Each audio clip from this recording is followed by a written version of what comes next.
চিকেনের পুরভরা ক্যাপসিকাম দারুণ একটা স্ন্যাক্স। সবজিগুলো কেটে রাখলাম আর কিমাটাকে একটুখানি দই দিয়ে মাখিয়ে রেখেছিলাম। এবার পেঁয়াজ ভাজা হলে ভালো করে তার মধ্যে একটু রসুন কুচি দেবো, একটু লঙ্কা কুচি দেবো, রেড বেল পেপার ও ইয়েলো বেল পেপার যা থাকবে সেটা দেওয়া যাবে। তার মধ্যে দিয়ে দেবো একটু টমেটো, একটু রসুন বাটা আর শেষে কিমা।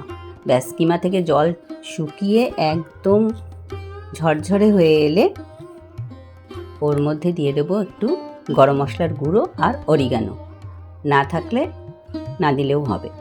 তার উপরে একটুখানি ধনেপাতা ছড়িয়ে রেডি রাখলাম। এবার ওদিকে ক্যাপসিকামটাকে একটু ভাপিয়ে ওর মধ্যে একটু বাটার লাগিয়ে তার মধ্যে এটা দিয়ে দিলাম। এর ওপর দিয়ে একটু চিজ দিয়ে একটা প্যানের মধ্যে বাটার গরম করে এগুলোকে বসিয়ে দেবো।